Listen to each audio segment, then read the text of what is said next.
Welcome to our Cowgirlblues weekly Wednesday knit morning on Zoom with Jane Renton answering your knitting questions. Hi Jane. Good morning everyone. What I thought we'd do first of all is go through some of the questions that we had last week, and one of them was how to fix a mistake. So what I did was in my little swatch here, you need to change cameras, Bridget. Oops. There. I never realized how untidy my husband's office is. He's not going to be impressed with me. Okay, so you can see I did a little purl stitch where I should have done a knit stitch, just to show you how to go down and fix that. And if it's one stitch or two stitches, the process is the same. So I'm just going to knit to that line of the stitch. You can see I'm in the same stitch there, and I drop it. And pick up a Are those sighs because I'm dropping a stitch? And I just pull it through until I undo that stitch and put my crochet hook through that stitch. And then very simply, I just crochet that stitch by picking up each rung of the ladder. Now I bet that couldn't be any simpler. Put it on my needle. And where did I make a mistake?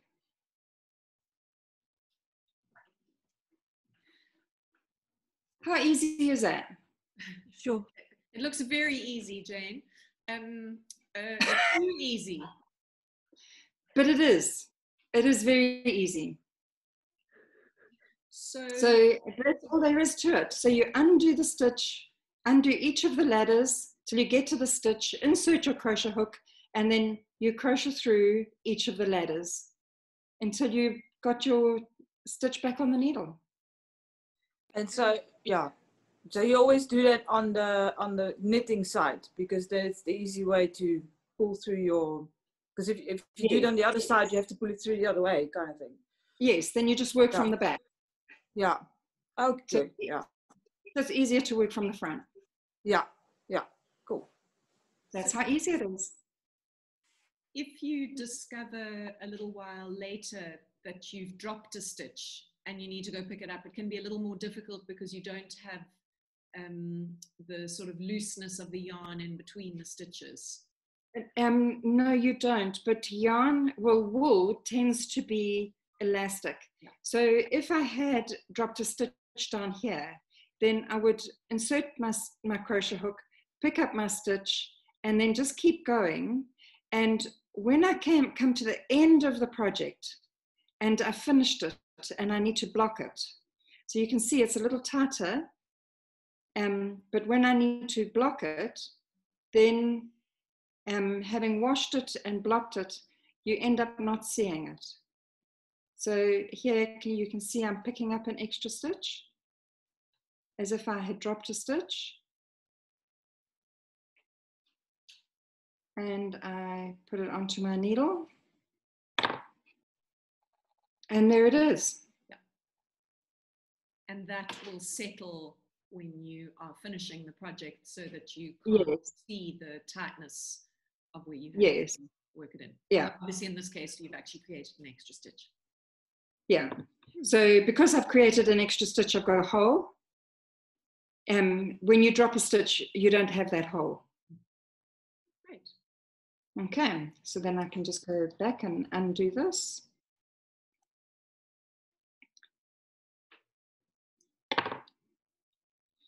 And then go back to normal. So I'm just going to close up that hole. And we'll get back to what I was doing here just now.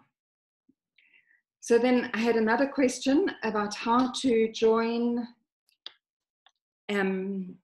when you're working in the round.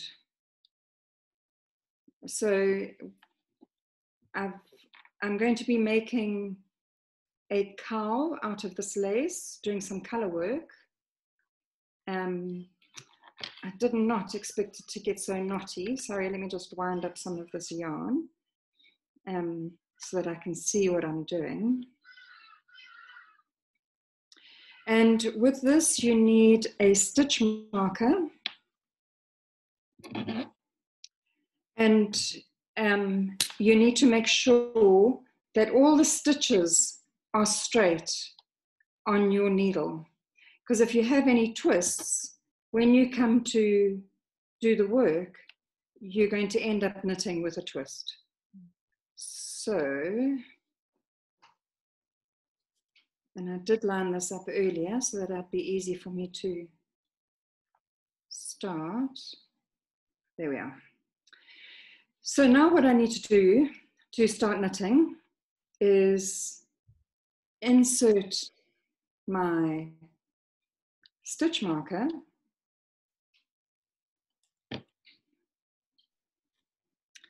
and I'm just going to pick up my first stitch and knit and carry on knitting. And that's all there is to it for knitting in the round. Pull that first stitch tight, and I just carry on going. And you can see there, you see there? That I've just carried on. From the end of the row there, I picked up the beginning of the next row, and I'm just going to keep going in the round all the way. Okay. So Jane, one of the things that I do is almost cross the stitches. So I take the first stitch on the left needle and pull it to the right needle, and then I take what was the first and is now the second stitch on the right needle and pull it over onto the left needle, so that they actually, so that you end up with two stitches crossing over each other. Yes, you can do that. What I do is, when I'm done, is I take my tail and I thread it back through my first and then back through. So the tail is coming from the left.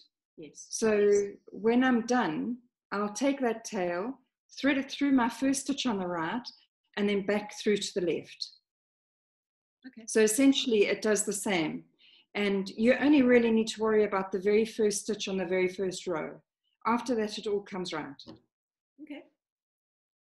This looks funny right now because what I've done is a provisional cast on, and my first row is on my provisional cast on. Because when I've finished with this cowl, it's going to be rejoined at the bottom. So it's going to be a tubular tube. Does that make sense? So it's not going to have a right or a wrong side. It's just going to be a full tube inside and out. So I'll eventually show you when that's finished. So I hope I've answered that question. And the other thing that I needed to show you, I just need my needle. Oh, by the way, Bridget, you said you didn't know how to store your needles. Ah, yes, I did have a question about that. I've had some suggestions from people, but I'm very keen to see what you've got. Okay, so I made this. Beautiful. And it zips up all the way around. Yes. And I've got a pocket on either side. Oh, how nice. And in the middle, I need to just open it fully. I've got spaces for my crochet hooks, for my stitch holders, and for my spare needles. Yeah, beautiful. And I've got a little bag, it's loose. I did have it attached, but I didn't like it attached. And in my little bag, I've got all my stitch holders, stitch markers, and little bits and pieces in there. Nice. And then on this side, I've got my... you've just got little pockets for them. They're little pockets for my cables. Very nice. and I turn it over, and for my needles that are fixed with fixed cable, they're in here. Very nice. So my little sock needles, tiny little things, those go in there as well. And then here I've got a clear pouch, yeah, where I've got a spare needle and other bits and pieces. Very nifty. And then I turn it over and I've got all my DPNs and my bigger crochet hooks and other bits and pieces. And then here, more needles, my interchangeables, my crochet needles, at least not my crochet, my cable needles. That is definitely the most organized, efficient solution I have seen anywhere. And it closes up. Closed. And zips up. Amazing. I've got a zip on both sides. And there we are. Amazing. No, that really is So fantastic. I have been asked to write up the pattern. So I'll do that and let you know when it's available. Okay, awesome. Great. So that's your show and tell. my show and tell. Yes. Thanks, Jane. Okay. So then I want to show you how to join blocks.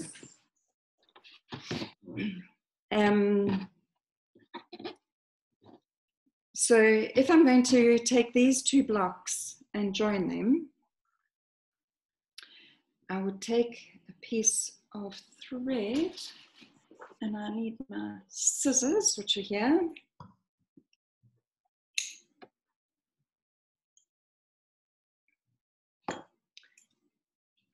I had my needle a moment ago. There it is.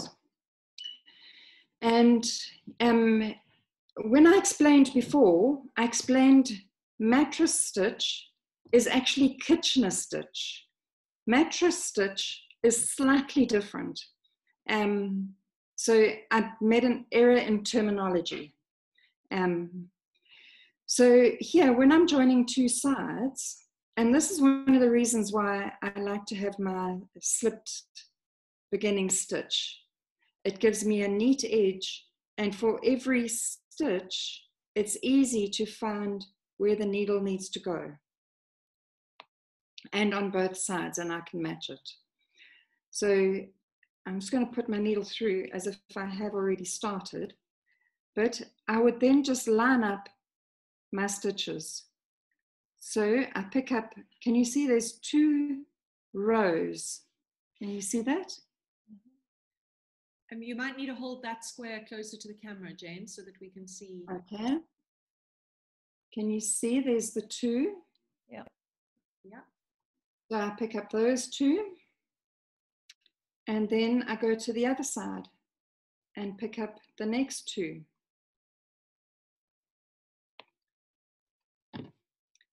And I don't pull this tight. I find if I pull it tight, then it becomes an inflexible seam. And I just keep picking up 2, 2, 2 all the way along.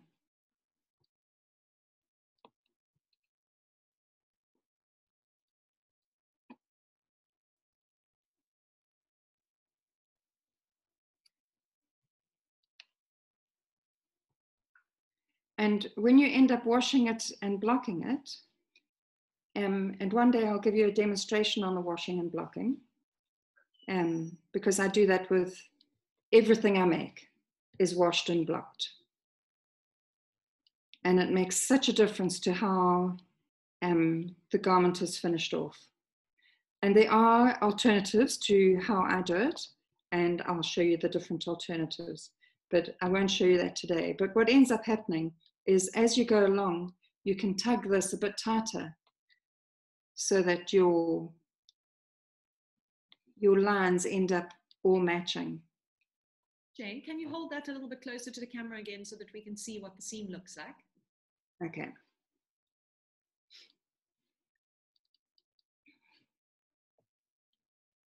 Okay, so that So if I stretch it out, that's where your stitching is.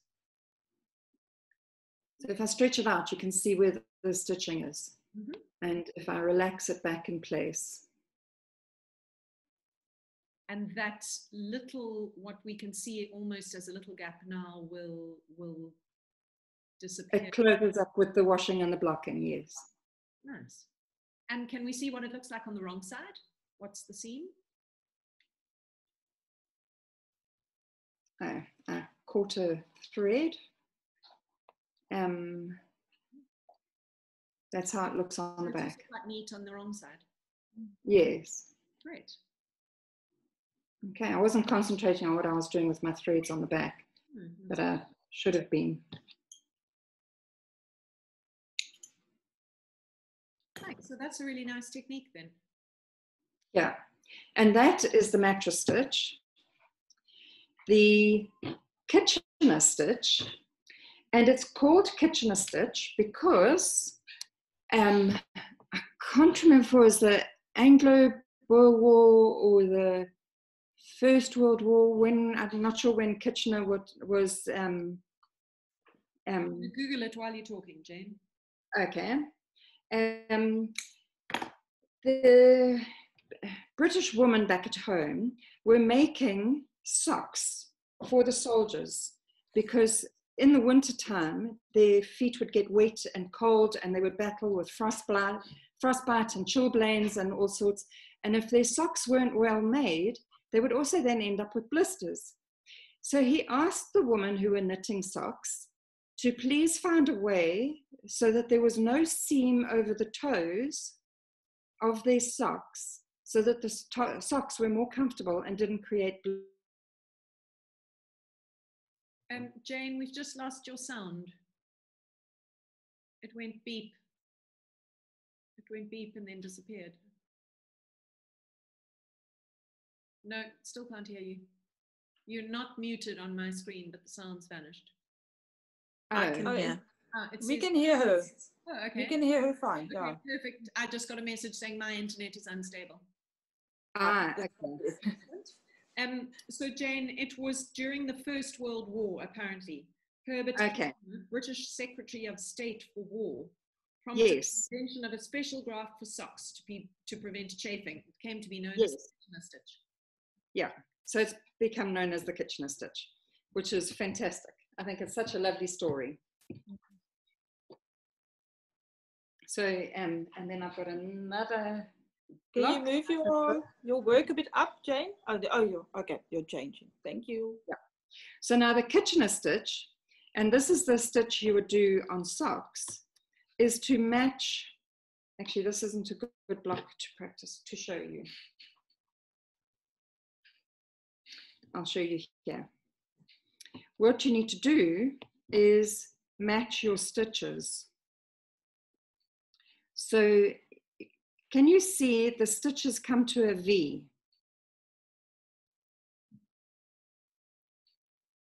So what you want to do is match that V.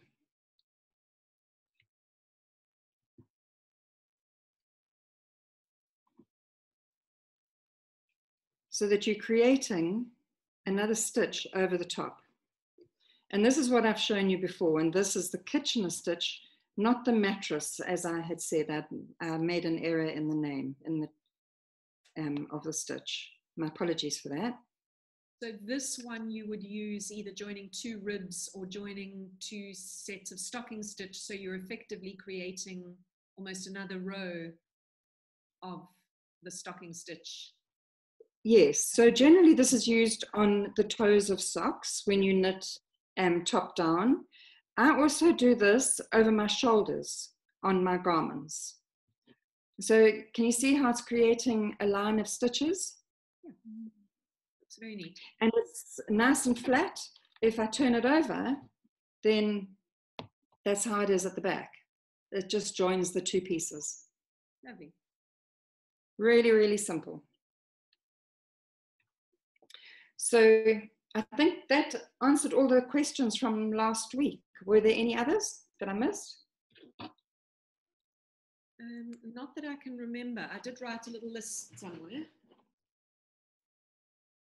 Okay, I've got a list. It was mattress stitch, Kitchener stitch, knitting in the round, and fixing errors. So we've done that. So now what I thought we'd look at is increasing. So last week we looked at decreasing. This week we're going to look at increasing. And increases are done when you're knitting a top-down garment or knitting sleeves, because your sleeves start from the cuff being quite narrow, and then by the time they get to the underarm, the sleeve has to be wider. So what I've got here are two jerseys that I've made, both top down. This one, I'm going to show you the stitch now. It's just a very simple stitch on either side that keeps this center panel nice and straight and evenly increases a stitch on either side of that center panel. And it just makes it a really nice raglan shape. Because generally when you're working on a top-down garment, the garment is a raglan. So that one was the basic. And then here, I knitted a lace jersey. So you can see, here's the lace work. So I decided that instead of an ordinary seam for the raglan, I would do a simple yarn over, and that makes a stitch. So I started from the top, and all I did is when I got to my 2 stitches, I would yarn over before the 2 and then yarn over after the 2. And it's as simple as that. And again, it creates a really nice seam or the appearance of a seam between your 2 sides with your raglan sleeve in the front and backs of your work. And so to do the very basic increase, what I do is I put a stitch marker in the middle of my stitches. Generally, I will do my increase with 2 stitches in the middle. So the increase happens on either side of the 2. So my stitch marker is in between those 2. It becomes too cumbersome to have a stitch marker on either side when you've only got 2 stitches. So I knit to the 1 stitch before the stitch marker. And I'm just going to bring my needles up, and I'm going to pick up that bar. Can you see the bar from the previous row? And I'm going to hook it over the needle. And I've hooked it over from the back to the front.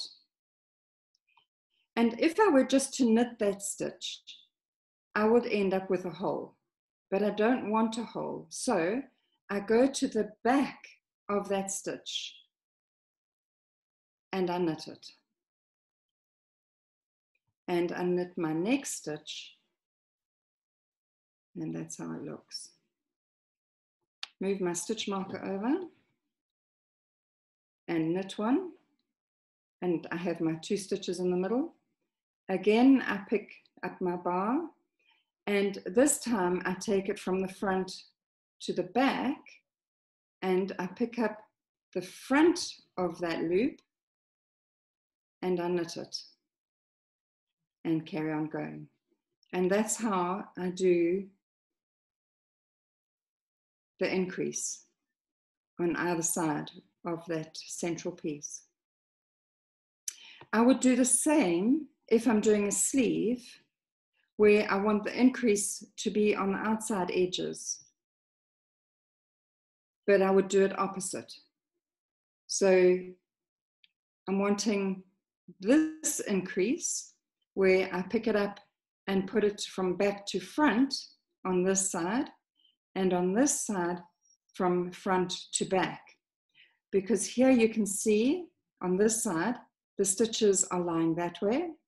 So I want it on the left-hand side of a sleeve. Here the stitches are lying to the left. So I will want that increase on the left-hand side of the sleeve seam. Do you want me to do that again? Then I just need to go back to the beginning, and I don't do anything fancy on the back. It's just a plain purling straight across the back. And I don't twist any stitches.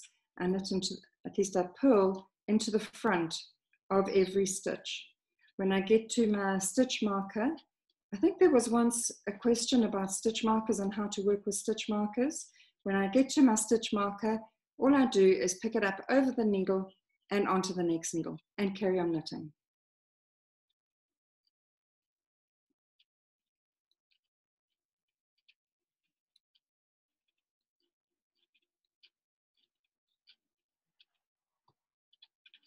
So if I do this once more, and even on my test swatches, I slip my first stitch on every row. It's just a habit, a good habit to get into, of always slipping that first stitch. So I'm going to knit to one stitch before the stitch marker.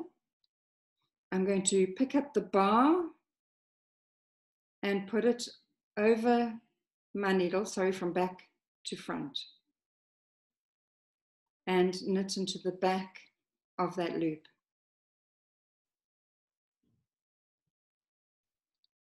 And knit the next stitch, move the stitch marker over, knit my second stitch, pick up the bar, and this time I want the loop to go from front to back and pick up the front of the loop. And that's how it looks. Are there any questions about it? Beautiful. No, it's very clear, yeah. Although I'm going to forget which way to hook it over the first couple times when I try this. So but it's beautiful. All you really need to do is make sure that what you do on one side, you do the opposite on the other side. Yeah, yeah. Okay, so if you get it wrong, then it's always wrong and it ends up looking right. Yeah, yeah. Okay, it looks like it's part of the pattern. Cool. Thank you for that. I have a related question about that. So when Yes. you go down the line of increases that you're knitting there, yes. if you, so I've always learned them as a make one right and a make one left. Yes. And it doesn't really matter whether you put the make one right on the right side and the make one left on the left side, as long as you do the same thing every time. It's just Yes. going to give you a different detail effect along that Yes. seam. Yes. Seam, line, increase, whatever it is. Absolutely. Okay. So the way I can never, like, even from knitting one row to one round to the next in a garment, I can't remember which one is which. And so how I remember it is that make one right, you pick it up from the rear. Okay. And the make one left is come from the front, obviously, but which one you put on which side is up to you, or up to the pattern or the detail that you want to achieve. Yes, it is. And just so long as it's the same every time, then it looks like it's part of the pattern. Exactly. So before Yeah. the marker, you always do the right, make one right, and after the marker, you always do make one left, or the other way around. Yes. Yeah. Yeah, that's You got it right, man.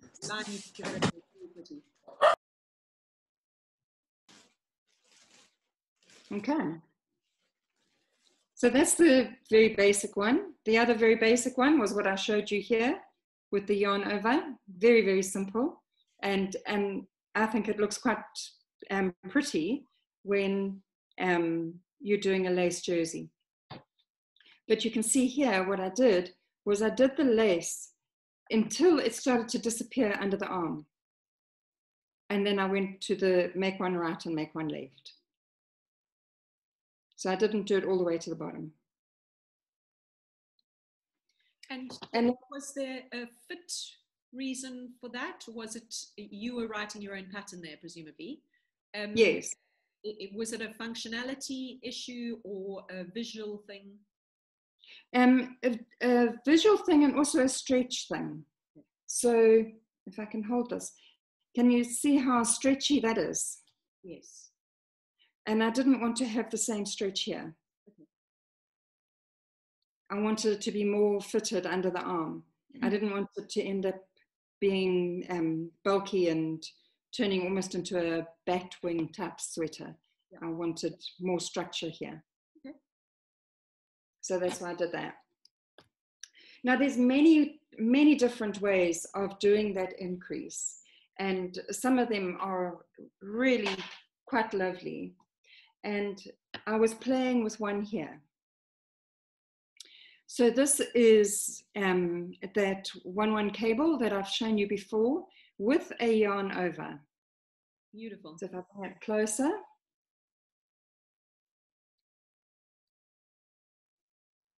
So you can see that. So what I do with that one is I've actually got 4 stitches in my middle. And I haven't needed a stitch marker because when I get to the yarn over, then I know I'm there. Okay, so I'm at that previous yarn over, so I bring my yarn over. Now what I'm going to do is I've got my 4 stitches which mark my center. First of all, I'm wanting my first line to go over to the right, and I'm wanting the next 2 stitches to go over to the left. So that creates what looks almost like a plait. So the first stitch, I'm going to pick up the second stitch on my needle and knit it, and then go back to the first stitch and knit it, and then I take them both off the needle. And can you see how that stitch is lying to the right? This time I'd go to the back of the second stitch on the needle and knit it, whoops. And without taking it off, I knit into the front of the second stitch on the needle and knit it and take them both off, yarn over and knit. And that creates that pattern. Very pretty, Jane. It's a lovely bit of detail. Yeah. And you're getting the increase from the yarn overs. Because Yes. it's not a yarn over paired with a knit 2 together. No, there's no knit 2 together. If there was a knit 2 together, it wouldn't be an increase. It would just be a straight stitch, piece of straight piece. Yeah.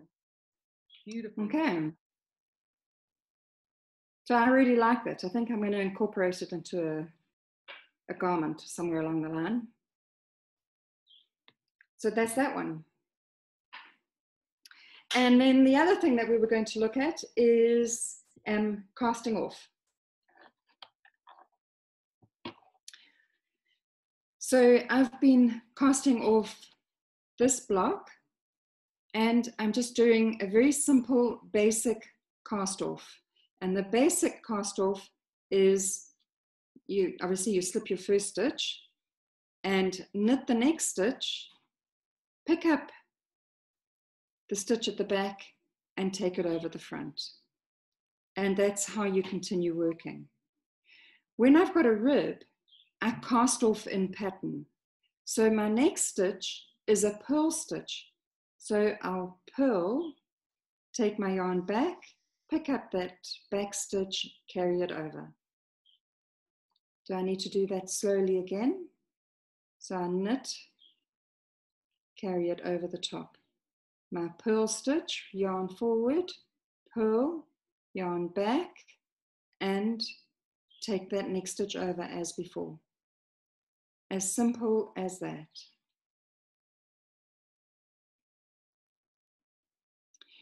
If your cast off tends to be very tight, so here I've got a rib and I'm wanting my rib to have the same elasticity along the edge of the cast off as it has over the rest of the piece. If you haven't got that and it's really tight, there's 2 ways of doing it. One is to do your cast off in a size bigger needle. So here I'm using a size 4. I could go to a 4.5 if my rib is at least if my cast off is too tight. Or there's another way of doing it. So I would go to cast off and hook that over, but I'm not letting that go. I would then go and knit my next stitch and only then drop the 2 off my needle. So I'm keeping it on the needle and I'll knit and then drop them off. And what that does is loosen the tension on your top. Can you see how much looser those stitches are to the rest? So it gives you a more elastic top, much easier. So I'll do that again, how you do it. You knit the next stitch, take it over, but you don't pull out your left needle. You knit into the next stitch and only then do you pull both loops off. How nifty is that? Yeah, I've never seen that before. That looks great. Okay. And then there's the crochet cast off. So if you slip your first stitch onto your crochet hook,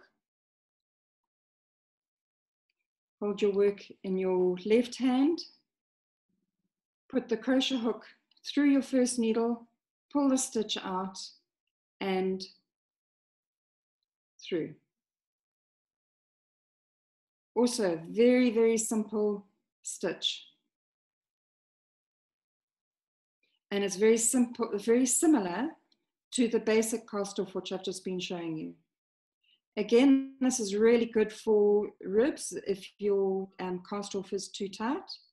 It gives you a very nice elastic top. And if you the crochet cast off looks as though it looks the same as the knitted cast off. It does almost look the same, yes. But it gives you it's slightly looser. You have a looser tension on it. Okay. It also works really, really nicely when you're working with cotton yarn, because cotton doesn't have the same stretch and flexibility that wool does, and it doesn't bounce back. Okay. So you want an elastic cast off. So one way of doing that or achieving that is by doing the crochet cast off.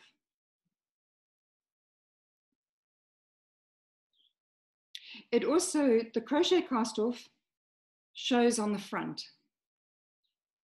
Can you just show us visually what you mean by that? So if I hold my work so you can see the front, let me get rid of that needle. The line along the top. The line is along the front. So it also, whereas the other is very much on top. Yes. Okay. So if you're doing a pocket on a garment and you want the cast off line to show, then the crochet cast off is a really nice finish for your pocket top. And it would be very nice to do it in a contrasting color, for example, because you'd get just that very little line. Yes. Along the top. Yes, you could. Most certainly. Yeah. Okay. Jane, Kelly asked a question about not the crochet cast off, the one before, where you were knitting into the stitch, keeping it on the needle, and then knitting into the next one. Does that cast off have a name? It does. It does have a name. It's called a suspended bind off. Okay. There we go. Suspended bind off or suspended cast yes. off. Because you're suspending the cast off, you know, you're holding it in suspense while you knit the next one. Yes. Yes. Yeah. Exactly. Okay. And then there is another cast off. So when you are knitting a cable garment, you'll have some stitches which fit really nicely on the needle and they're not all tight and bunched up. So over those stitches, you do your normal bind off. But when you get to where you've got the cable stitches, you can see across here, the stitches are almost all bunched in together. So I'm going to show you how to deal with that.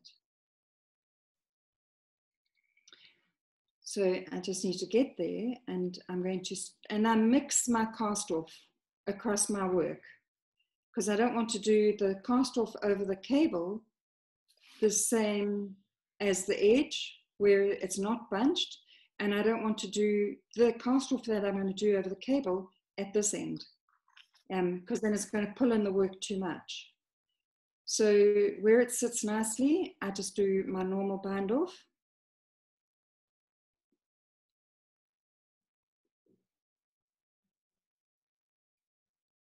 And I'm nearly there.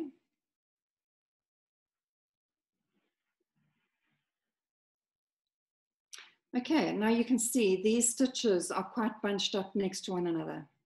So what I do is I knit one, knit two, pick up the back stitch over the two, knit one, over the two. And while it's all bunched up, I'll keep doing that. As soon as it unbunches, then I go back to the normal cast off until it bunches up again. And I need to just do a bit more so that you can see how it looks.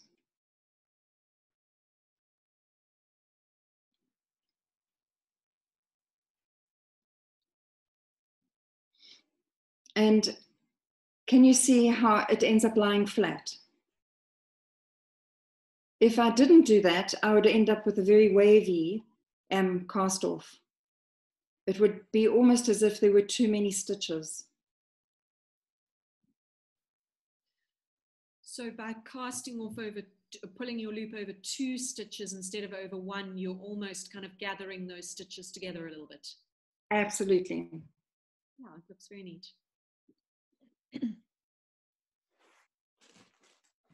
So I just watch to see what I'm doing, how my work is below my needles as to which cast off I'm doing, whether I'm going to do two stitches or one stitch. So here I'm going to go to two stitches. I've got a very tight stitch there for some reason.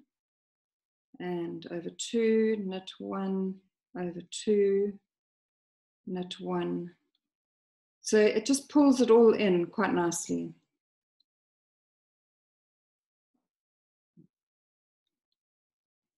And I keep going until I've passed the bunched up stitches. So I've still got a few bunched up stitches.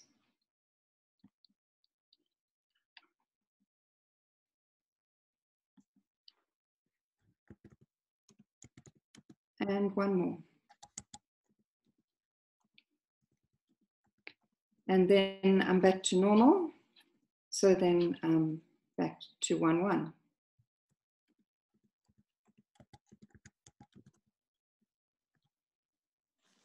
And there we are. I think I've dropped a stitch. There we are.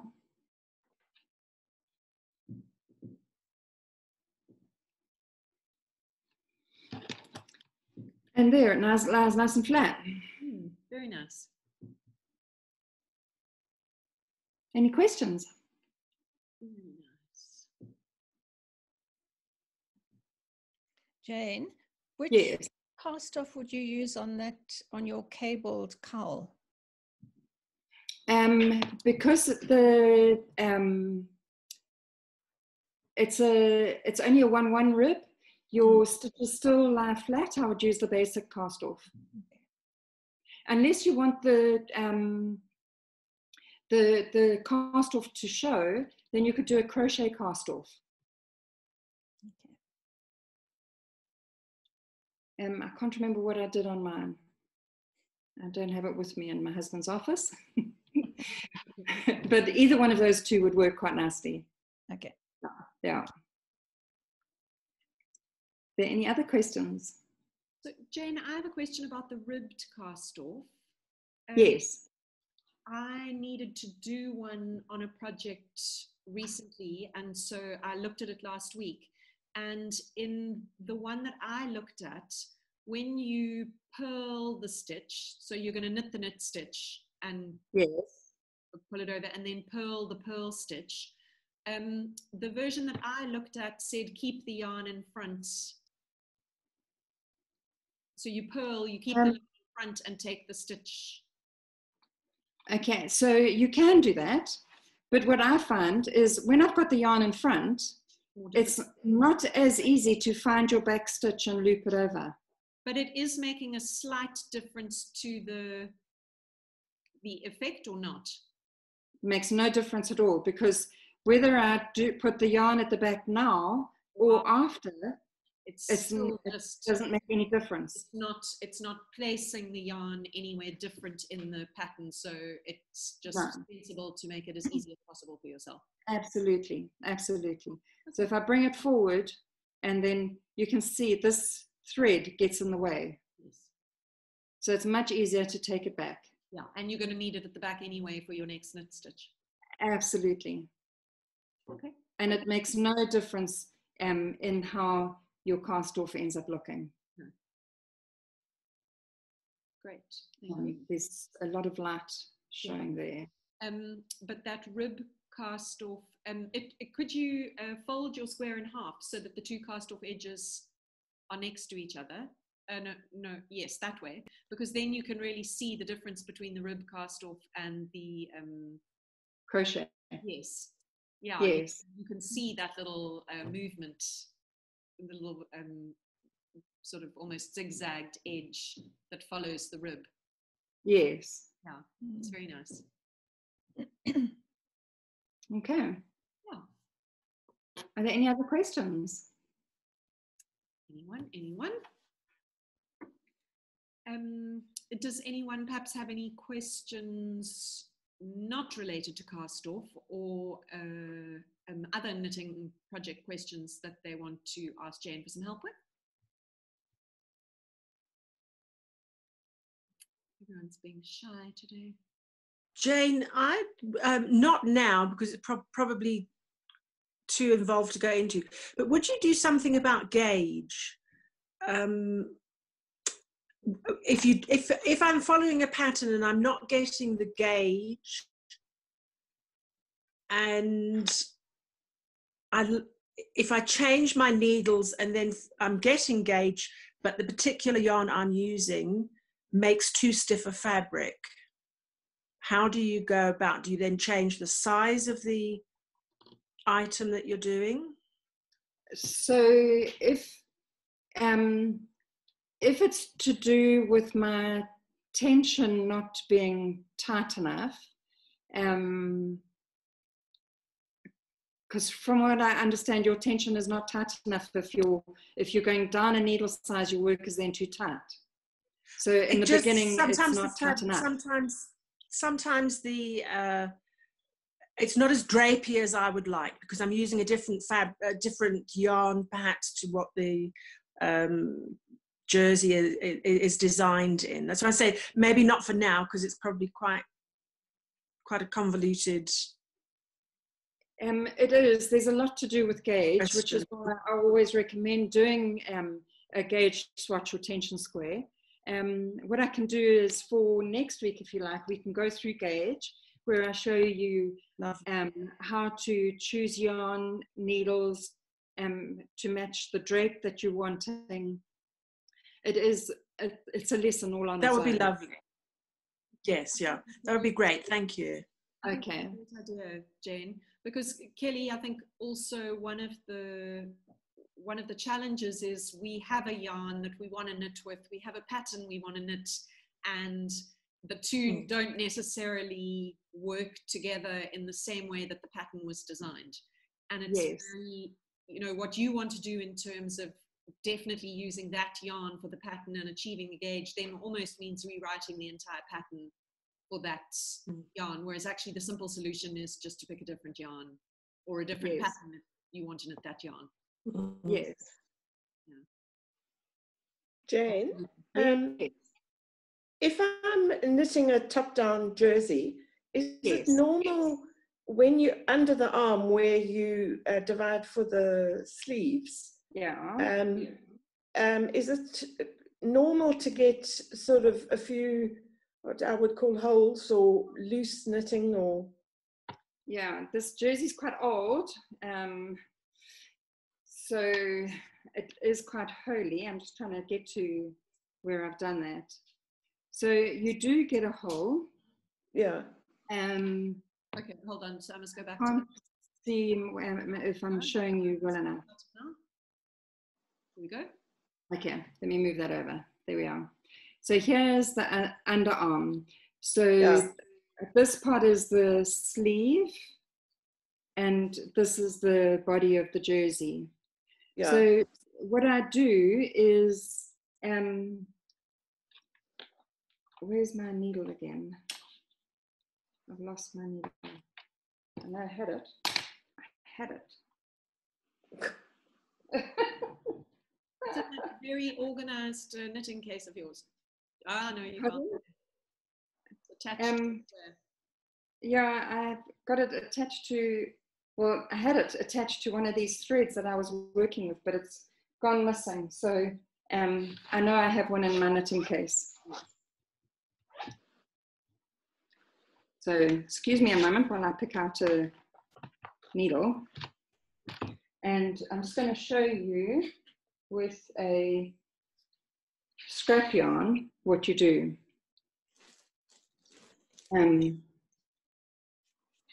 So what I would do is to close up this hole, and I'm using a different color to be able, so that you can see what I'm doing. I need to position the garment so that I've got the sleeve at the top and the body of the jersey in front. I hope there's enough light here for you to see what I'm doing. Yeah, there is. Okay. Okay. Sorry, my maid just wants to be let out the gate.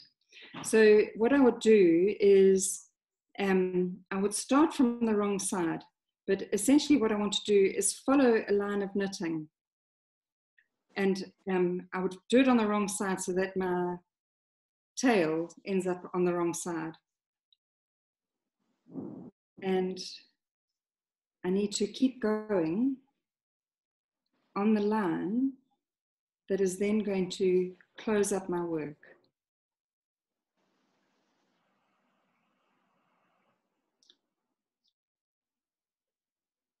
And there we are, I've got it there.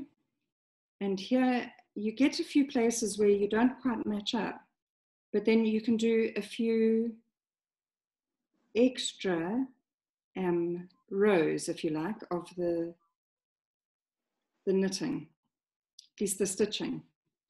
So can you see how my stitch is following the knitting? And I keep going with that, and I use the same thread that I knit with. And you don't end up noticing that you've got any extra stitching there. And I can go back and do a second row further down, if I come down, and do a second row, and end up picking up where I left off as well, so that it looks like you're overlapping your stitches as if it were knitting. Okay, thank you. Okay, and that's how you close up that hole. And Jane, you always have an end of yarn, a yarn tail in that underarm from where you started.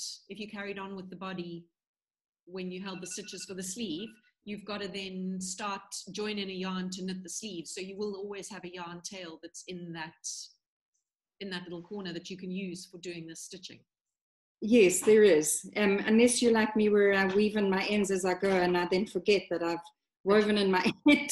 I didn't leave it to close up the hole. Yes, but if you're knitting top down, you can then pay attention to the fact that you are going to need a piece to. Yes, absolutely. Okay, thank you. So it's quite normal to get a hole there. Oh yes, yes. Yeah. Because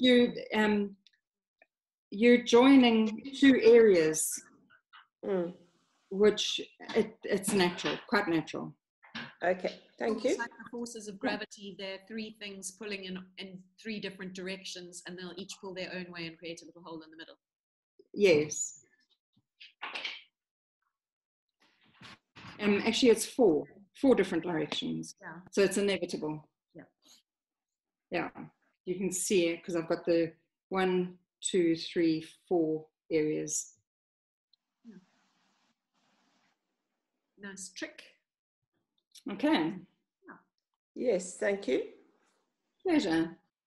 Jane, thank you as always for sharing your knowledge and experience with us, and we look forward to more next week.